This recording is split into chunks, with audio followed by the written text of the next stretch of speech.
Hello, and welcome to my spoiler review for The Matrix Resurrections, which has a surprisingly strong Rotten Tomatoes score out of the gate. I mean, it's not a great score, but it's not a bad score either. It's a fresh tomato. That's crazy to me. Crazy! But hey, you know what else has a fresh tomato and a similar Rotten Tomatoes score? Terminator Dark Fate. Look at that audience score too. What's happening here? Do people not want to hit creators returning to the franchises that made them famous with a Rotten Tomato? They don't want to hit those people with the Rotten Tomato? I hit both of them with the Rotten Tomato because sometimes you just got to keep it real. And I think neither of these movies is even on the line where you're like, I could go either direction. So, in a show of support, I'm going to go with a freshie, as I did with Birds of Prey even. And I feel this is I think both those movies are definitely rotten. So I'm intrigued by the scores. The box office for Terminator Dark Fate was a little more harsh, but it got a B+ cinema score too. What's happening? So we'll see what develops with The Matrix Resurrections when it hits theaters and HBO Max starting tomorrow. We're talking about the audience scores and the box office. So be sure to tune into Movie Math on Sunday, where I break all that down. And hey, why not subscribe and hit notifications so that you know exactly when that video goes up.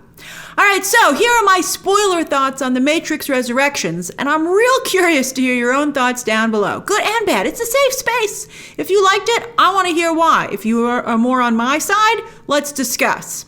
And also, if you want to defend Terminator Dark Fate, I mean, some of you must like it based on those scores, right? Or are you just as weirded out as I am? But again, as I said, this is a safe space, and if you liked Terminator Dark Fate, well, then I want to hear about it. All right, so the idea in The Matrix Resurrections is that Thomas Anderson is stuck back in the Matrix, gulping down blue pills. That was a cool visual, but we already had it in the trailers.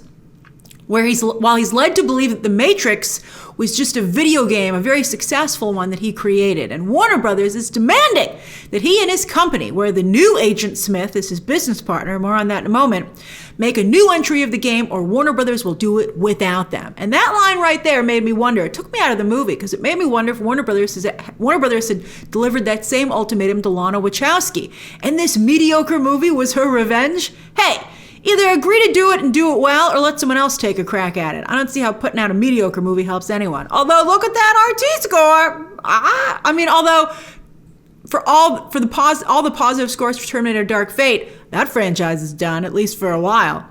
So it's weird. It's weird. But anyway, side note, Disney gave the same ultimatum to Pixar when it came to making Toy Story 2. And of course, that led to the animation studio being acquired by Disney. And things turned out pretty well for Pixar, although their movies are conspicuously going straight to Disney+. So they're fine. Also, speaking of Disney, this division of power, someone handling creative and someone handling business, was the way Disney was run quite successfully for two eras, the Walt and Roy era, and then again with Frank Wells and Michael Eisner. Michael Eisner was the creative, Frank Wells was the business. Although Jeffrey Katzenberg was a very important part of that team as well, because he was the one who revived animation. Watch Waking Sleeping Beauty, one of the best documentaries ever. And when Michael Eisner hired Michael Ovitz from CAA to take over for Frank Wells, Katzenberg was very upset that he hadn't been promoted, and he left Disney and started DreamWorks, which became a competitive animation studio. I love this stuff. So anyway, both of the duos, though, were ended by tragic deaths, Walt's and also Frank Wells. And then eventually, after a couple of other CEOs, Bob Iger came along, who could handle both business and creative. And now we have Bob Chapek, who, let's just say, is a business guy running creative. All right, so anyway, I think the division of power is good. And, both sides may not like it, but it's checks and balances. And so I would like it I think that kind of spoke to how Neo and Agent Smith maybe need each other, which was one of the things I liked about this movie. But they didn't really go enough in that. They didn't really do enough with that.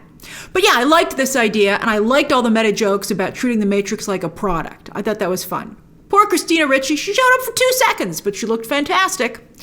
And then here's the problem with this storyline, though. They never really sold me that it was an actual game, especially since video games have become so popular that even someone like myself knows what a successful game is supposed to look like and what it entails. Keanu Reeves, who appeared in the actual video game Cyberpunk 2077, did that ever come out? I know it was delayed. He has been to many video game events over the past few years, largely to promote that and now to promote The Matrix. But what I'm saying is that he was at game events when they were making this movie. So they could have picked up some extra shots because he has the same haircut, which I think also takes you a little out of the movie. You're like, well, you look like you have your John Wick look. But anyway, and he did shave his head for the real world stuff, so he's not adverse to changing his look. Maybe Keanu feels that's the only way he looks good these days. I don't think that's true, Keanu. Come on, you look great with your shaved head. So anyway, I don't see why they didn't pick up some shots of him accepting an award for The Matrix, within the movie. Aside from a few statues in his office, which I think production could pick up real easily at a local store, although are Matrix products still being sold, to the point where someone would stock them in a store? I'm not sure about that. Okay, they ordered them on Amazon. But we never see the game in stores. We never see it being advertised. And with today's game culture, you're telling me that the creator of a famous video game can walk around and no fans approach him, especially in a coffee shop or Simulate? That should be full of video game fans based on the name of the coffee shop. And none of them are coming up to him? And then when Tiffany, that was kind of funny. Although I'm sure all Tiffany's everywhere are like, what are you trying to say about my name? But anyway, she buys the game to play it herself after Thomas Anderson finally, his assistant, who's actually a computer program who's supposed to distract him. I thought that was kind of clever, but that guy was a little too obvious. He didn't seem authentic. But anyway, Thomas Anderson finally talks to her in the coffee shop, and she finds out he's this famous game designer. And so she goes and buys his game. And, that's very important because she's like, hey, that lady looks like me. But why couldn't we have seen that? Why couldn't we have seen her buy the game? Why couldn't we have seen her play it a little bit? Warner Brothers has a game division. It's just a huge missed opportunity, both within the film and within the company overall. I mean, synergy. They could have had a video game to release simultaneously with this movie. And then there's homeless Martin Scorsese, as I said in my non-spoiler review, who I can now talk to you about. He's played by Lambert Wilson, returning later within The Matrix. He somehow survived he wasn't, they didn't purge him from the system or something. They never really explained it that well, to be honest with you. But it's Lambert Wilson, and you're like, oh yeah, it's the guy from the other movies. What the heck happened to him? And he's just, spouting gibberish like you're watching like a Shakespearean play in the background while there's a fight going on, talking about how movies just aren't as good anymore. That was really surreal, but not in a great way. Kind of like in a weird art exhibit, which I guess is kind of like Lana Wachowski in a nutshell. But, sometimes it works and you're like, I have no choice but to respect this. But this wasn't one of those cases. By the way, I also feel the movie was a little bit irresponsible in spots. For instance, the focus on people jumping off of buildings or out windows and surviving, that made me a little nervous. If I were a studio executive, I'd be like, I don't know if we should put that in there.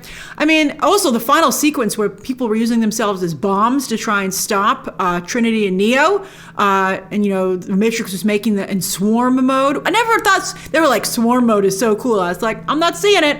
So anyway, they would just, they were used as, kamikaze human bombs. And I thought that was not great taste.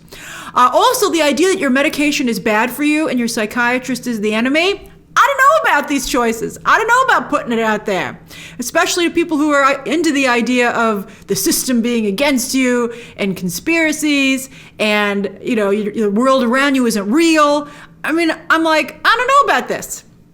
All right, so I liked some of the monologues, and I only highlighted 2 in my non-spoiler review, but in fact, I actually liked 3 as I went back to do my notes for this spoiler review. So the first is Carrie Ann Moss's about playing that video game and her husband's response. By the way, her husband, huge chuckle in my press screening.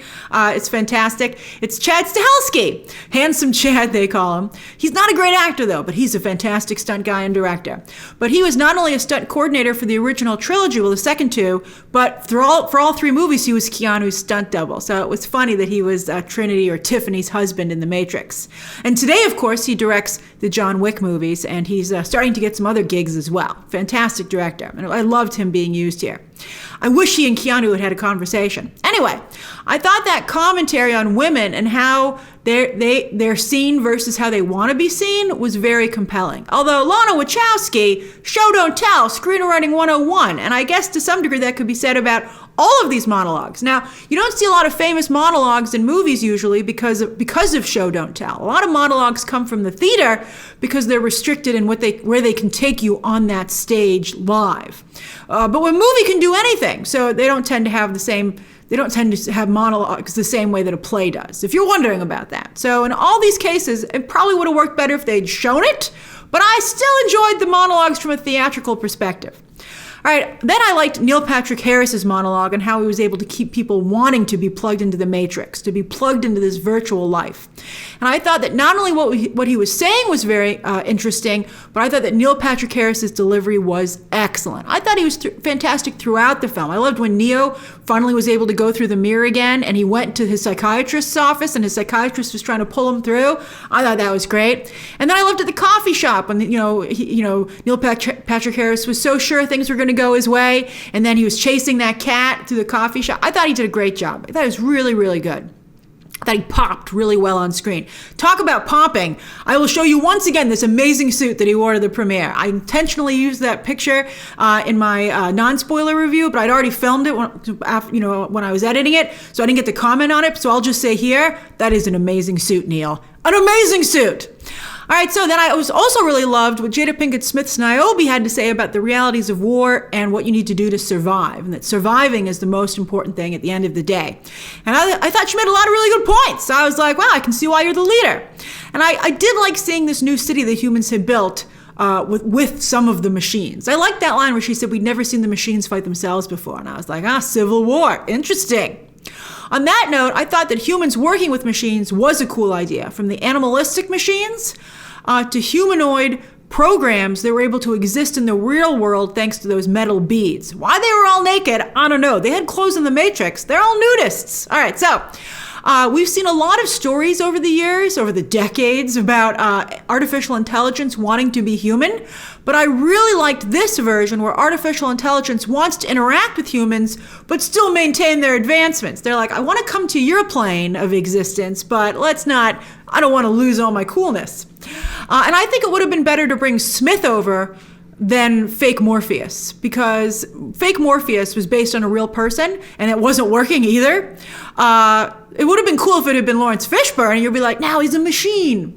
But Smith is 100% from within the Matrix. So to see him outside of that in the real world, I think would have been more jarring. And I really liked Jonathan Groff. Yes, I will admit, he was horrible when he tried to imitate Hugo Weaving. That didn't work at all. But when he did his own version of Smith, I thought he was fantastic. And he, more than Weaving ever did, really sold me on the idea that he and Neo were connected. He was giving him sexy, crazy eyes. I loved it.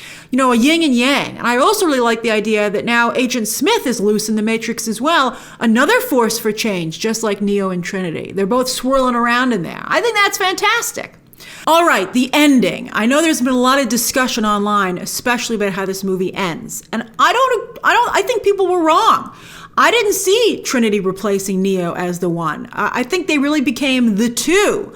And I felt the movie was saying that anyone could level up to their level if they opened up their mind to that possibility. I mean, there was a lot of discussion as to whether or not there even is a one and who is the one. And I think they were trying to say that, anyone could be the one. That was my takeaway. I just felt it was like Neo and Trinity are exceptional hackers, and they just have a good lead on everyone else because their bodies have been rebuilt and they were actually much older. I don't know how they were able to rebuild humans. They were like, yeah, whatever, they're machines, they can do it. But so I didn't see at all that Trinity replaced Neo. I felt they just became equals, which is great. I loved that. But it was very disappointing that we'd have to wait for a fifth installment to see them both really cut loose. I mean, boo! I watched this whole movie and you're telling me, on the next one you're gonna really see Neo return? I mean, that was frustrating. I did enjoy Neo and Trinity interacting, and I think both actors definitely still have it, not only in their scenes together, but their own scenes. By the way, I also didn't get why they couldn't look like themselves within the Matrix, especially since it seemed like they weren't fooling anybody anyway. I guess so. I guess they only didn't fool a few people, but I kind of know why they had a different look, and also it seemed like when he tried to jump off the building, he looked one way, but then after he looked another. It didn't seem like the same actor even. So they just did not set that up concretely enough, which I guess is a good way to describe pretty much everything in this movie, right? And I can't think of any really cool action scene in the film, which is surprising and really unfortunate considering that is, along with philosophy, which I think this movie does have, the calling card of this franchise. It was like the movie kept trying to warm up these characters in this franchise, and then just when it started to get to a boil, just when we started to see some bubbles coming to the surface, they were like, "See you next time," and you're like, "Come on." So that's my spoiler review for The Matrix Resurrections, a film that seems divisive or is getting a pass. I'm very curious to hear your thoughts on the movie itself and the situation surrounding the film. And again, also, what do you think of Terminator Dark Fate? I think that's just crazy. All right, so anyway, share your thoughts down below, subscribe today, and of course, as always, you can check out some more videos right now.